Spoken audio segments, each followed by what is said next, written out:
This podcast is developed by BridgeBio to educate ourselves and the public about living with a rare disease. Since our guests aren't scripted and are free to speak their minds, their views and opinions do not necessarily reflect the views and policy of BridgeBio Pharma. This is part 2 of our 2-part series about ALS, or Lou Gehrig's disease. Thanks for joining us.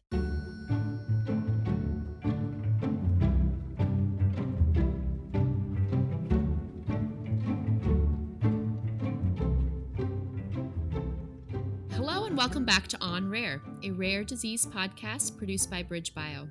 Thanks for joining us for part 2, the conclusion of our conversation with Beth and Holly, the surviving spouses of 2 men who died of ALS. Here is my colleague, David Rintell, head of patient advocacy at BridgeBio. He will continue the conversation so that we can learn more about this devastating disease, which truly affects the entire family. Hi, David. Hi, Mandy. We left off in part 1 with Holly telling us what it was like to tell her kids that their father was diagnosed with ALS and how they reacted. Beth, what was your experience? Well, I think across the board, the children were devastated. At the time, I had 3 who were college age or above, and then we have 2 younger children for whom we are guardians who were late elementary. Mm-hmm. I think they were overwhelmed because the ones living at home could watch him get progressively sicker. So I think at the time of diagnosis, they had little understanding of what was to come. And we didn't really talk about it being fatal because I felt that would be scary to them. You know, obviously that was something we dealt with as he got sicker. And they could see the physical changes, you know, from Chris was walking, but for long distances, he needed the full motorized wheelchair. He lost his voice early on and he lost his ability to swallow. So he was on tube feedings probably 6 months from diagnosis. My son that was on deployment actually came home. So he was in the area. My daughter came out at least once a month to see her dad. So it was really hard. Yeah. I could only imagine. So I'm interested in how you did learn to care for yourselves. And I know that one of the challenges of being a partner of someone with a very difficult condition is that people give you advice about how to take care of yourself that often really misses the mark. I wonder, in addition to finding each other, how you managed to look after yourselves during this experience. I learned to meditate. I'm one of those people who gets up and I'm either an on switch or an off switch. So I would get up and just start going. And so one of the things that I did and I have continued to do is I would get up in the morning and I would meditate for 10 or 15 minutes and just calm myself before I went out to face anything that was going to happen. Yeah. I enjoy the mornings and I would go outside and just stand around outside. I did a lot of walking. Whenever I had care or people who were here, I made sure that I did a lot of exercise and I tried to get a lot of sleep, which is not easy to do. One of the most important roles in my case that I played for Carl was gatekeeper with people that wanted to come and see him. And when they would come to see him, I would just turn on a timer for 20 minutes because I'm as bad as anybody else at paying attention to time.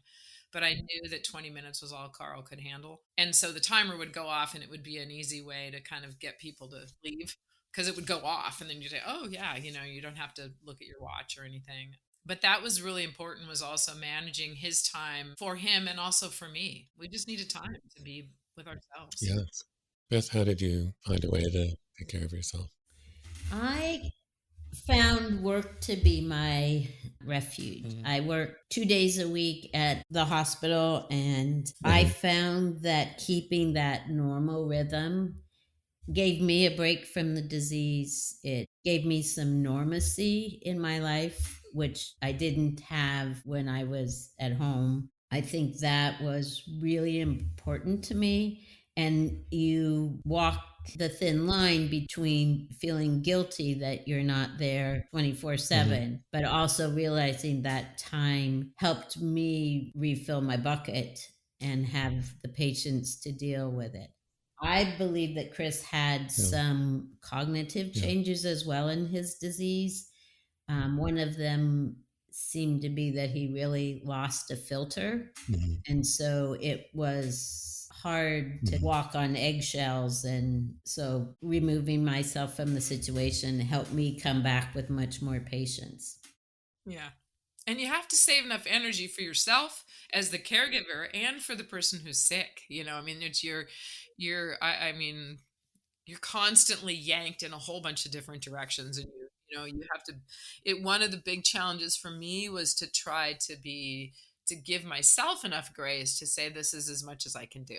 I'm doing everything that I can do, and it's really important, because it's a long haul disease and it doesn't end well. I mean, there's no, you have to dig, and you have to find your own joy. You have to find the things that are important to you, and you have to relish them and pay attention to them, because it's just awful. And there's nothing, as I said to my mom and to my kids, whatever happens today, this is the best day Carl's going to have. This is it.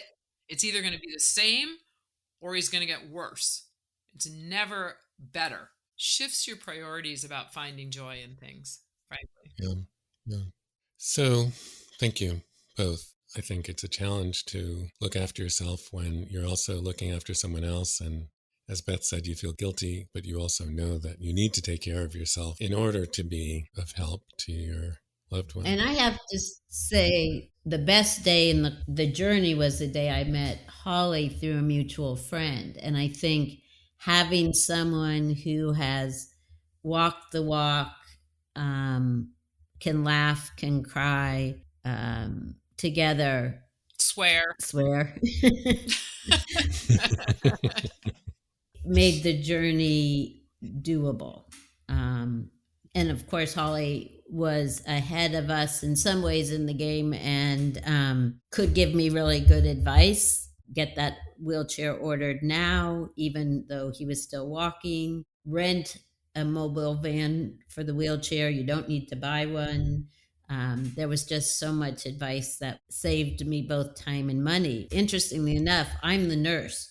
So when it came to giving the IV meds or tube feedings, that was not a problem for me. And I can't imagine for someone like Holly, who had no medical background, the daily care was daunting, because you were learning not only the care itself, but dealing with the disease.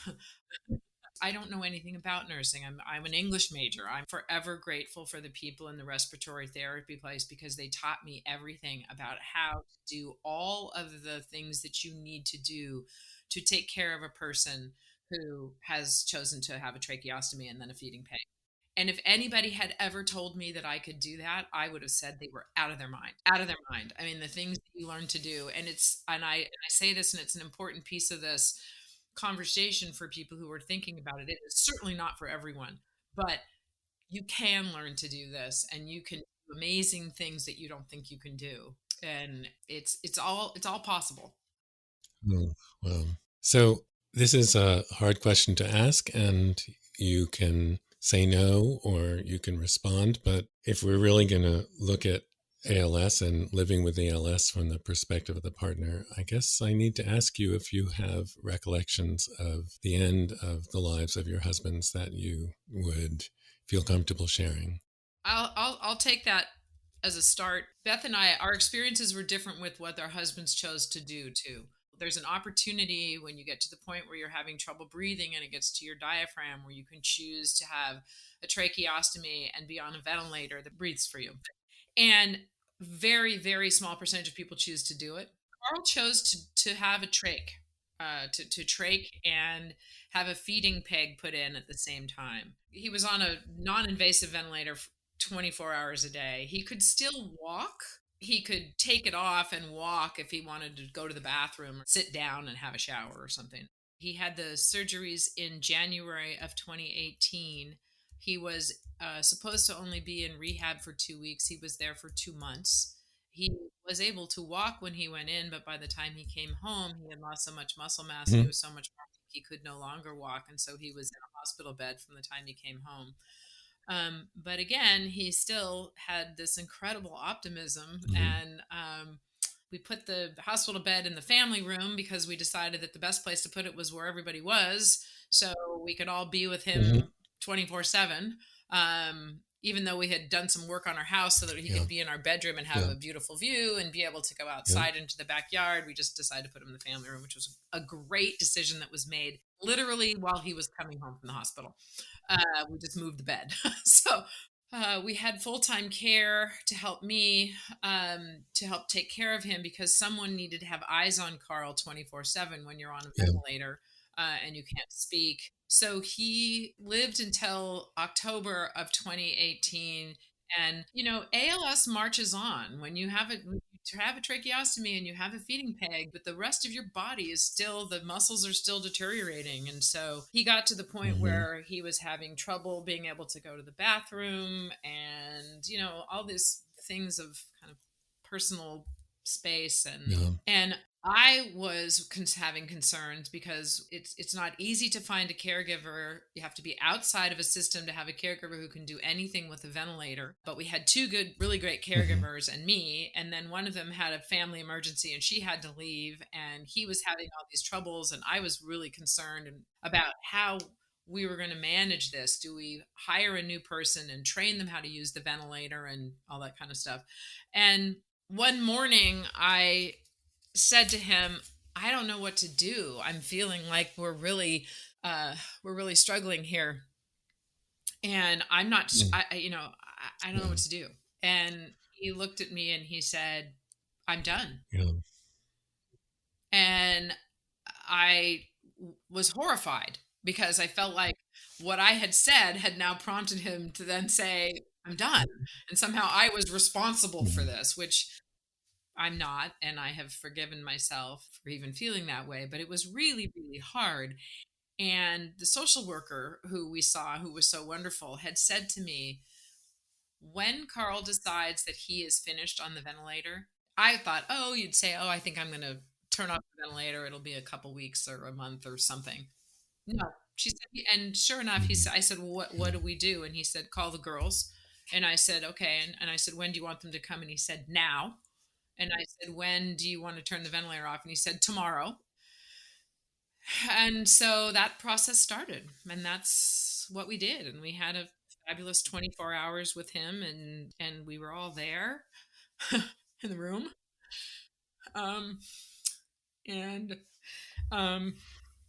I would do that again in a heartbeat,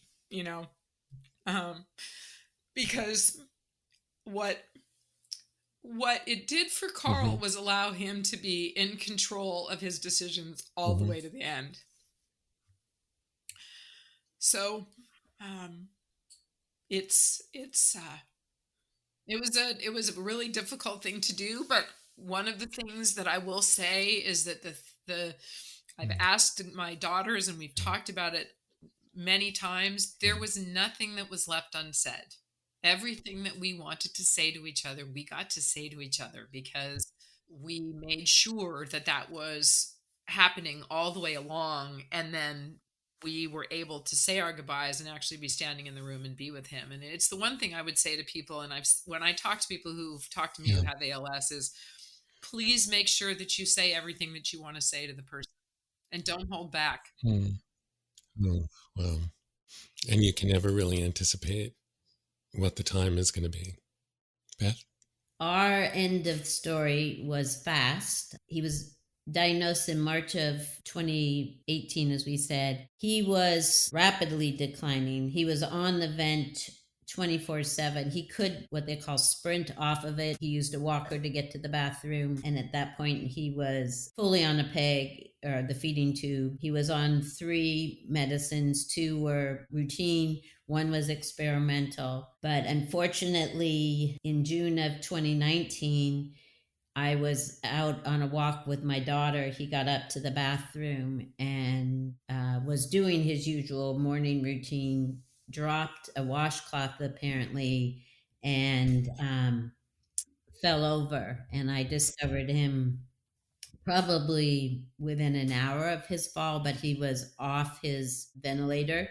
So he was unconscious and I would say barely alive. I mean, he still had a heartbeat, but he had shallow respirations. The good news was I grabbed his vent, got him on the vent. 911 was called. They came and he had a full cognitive recovery. He was vented for a few days. We thought he was coming home, but he developed pneumonia. And at that point in time, he refused further care. So his time from diagnosis to death was 1 year and 3 months. But, obviously it was premature because of his fall. I think hindsight, that was very traumatic for the whole family. Of course, I've had the what ifs and I should haves and all of the things you would normally do. One thing that I learned is that he had no mechanism for if he were to fall to call for help, because he obviously couldn't. We had the two little boys or the two teenagers were in the house, but he had no way to call out when he fell down because he had no voice. But having some type of, emergency alert bracelet or call button, seems basic, but that wasn't anything that was recommended to us. And I think by far you need a fall alert of some type. Chris was given the option of being reintubated and or trached, and he just said no and opted for us to withdraw all of his life support. So he died in June of 2019. For our family, the fact that Chris woke up from being unconscious and had 5 days or 6 days to decide what to do gave us a lot of time for that conversation. I think what was hard was he was dealing that week with the reality that he was going to die from his disease. And I think that just made that week particularly intense. But I think it was an opportunity for all of us to be able to say what we needed to say. And I think hindsight, had he died on the bathroom floor, would have been much more difficult for my daughter and I both to process over time. It's excuse me for a moment, but I think part of losing someone is experiencing regrets. Sorry. Even if we, the person who's experiencing the loss, has done everything, more than everything, things that you could never have dreamed of doing. I think in both of your cases, from my perspective, you were able to convert love into incredible caring. The regret is always that we don't have the power to change the outcome. Yeah, and that we all have an expiration date, and I think that's a really hard thing to come to terms with. And one of the things I will say about this is that with the goal that I know our family had, and we talked about it, was trying to live with as much joy as we could during this period of time and working really hard on not having regrets and forgiving ourselves for anything that we may have, my daughter slamming the door when she would leave, it's not that they're not sad. We're sad. Each one of us talk a lot and we're sad every day. What we do regret is something, as you said, David, when you started this, there's a limit to the time that you get with somebody, Yeah. Well, as a non-expert, let me also add what an incredible blessing it is to be connected to another person who is caring for someone living with ALS. And the two of you were brought together and were able to support each other and are still able to support each other. So, Holly, if you were going to give a couple pieces of advice to families, I know we've talked about this a lot, what, as your parting gift, would you recommend? I think there are probably two things that are most important to me. One of them is talking as a family and doing what is important. Things become clear in the face of a tragedy like this if you can talk about, in particular, what the needs are for the person who has ALS and also the family members. What's going to give everyone as much comfort as possible. And then the second one is to try to live with as much optimism and grace and joy as you possibly can in every day, and be kind to yourself, because it's really hard. I agree with the caretaker has to find a way to care for themselves and get the equipment early and the support, the in-house support as well. Said it very well with whatever day you're at is the best day that person's going to have. And so trying to prepare for each of those changes in advance is important. I would close by saying, I think for us, one of the healing mechanisms for both Beth and I is to be available to other people living with ALS and dying with ALS, because it can feel so lonely, and it's just really helpful to have someone else there to talk to. Absolutely. So thank you, Holly. Thank you, Beth. Thank you, David. Thank you for letting us share our story. We appreciate it. I have to repeat the word. I hope that this research can give families like yours hope, and that one day there'll be success and there'll be medicines that can be helpful. Well, and we appreciate those companies who are reaching out and trying to find a cure. We know that the meds that are available are not enough, and working on this, we're very thankful for. Wonderful. Thank you.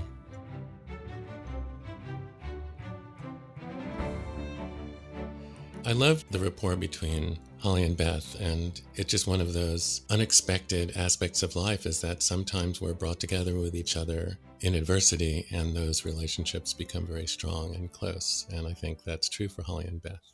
I found myself a little bit speechless, David. Honestly, it's heartbreaking, but at the same time, the relationship between these two women as a result of this horrid disease is really heartwarming. I also learned so much from talking to them. One aspect of ALS I had not known and not thought about is that when a person develops ALS, they do not have long to live, but the diagnosis is usually made in around the middle of their remaining years. So by the time an individual and family hears the diagnosis, they've already lost time. It's just very, very tragic. The diagnosis takes a long time, and I think in the beginning, ALS looks like a lot of other conditions, a lot of other neurologic conditions. The other thing that strikes me about ALS, and I hope that these two podcast parts will help with this, is that everyone has kind of heard of ALS because it was associated with the name of a very famous baseball player, Lou Gehrig, who I recall actually in my childhood. Also, another baseball player, Pete.D., who played for Boston College, was diagnosed with ALS and started the Ice Bucket Challenge, which became very popular on social media and really spread the word about ALS and raised a lot of money for the advocacy organizations, which they've used to invest in research. But talking to Holly and Beth helps us know what it's like to really live firsthand with ALS. I would also add to that list Stephen Hawking's, which I think Beth and Holly brought up. Yeah. It's this interesting dichotomy of trying to live to the fullest while also planning for death, which is what they both had to do. I think they talked a little bit about trying to stay in step with the disease progression, but at the same time still trying to maintain hope, support their spouse, take care of themselves. No one knows what tomorrow might bring, but they had an idea of what tomorrow might bring. Holly and Beth really had to look death in the face. And I think it's remarkable that they really had to do it for their family and to bring their adult children into the conversation. And also, it sounds like at times their husbands, who were really busy trying to live as fully as possible and not addressing what was happening to them from day to day. The fortitude of these women is impressive. Every moment matters. But again, the relationship that these women had and the support they provided one another, I'm sure they treasure. It's certainly the silver lining in all of this. Yeah. Thank you, David, for this incredible conversation, and a very special thanks to Dr. Groth for helping us understand ALS a little bit more. I want to thank Amy Brooks, our fabulous producer, who doesn't talk on these podcasts, but she makes them happen. And thanks to Beth and Holly for their courage to speak with us today. To learn more, visit I Am ALS and the ALS Association. If you like this podcast, please subscribe. Thank you for being with us today, and please join us for our next conversation on Rare.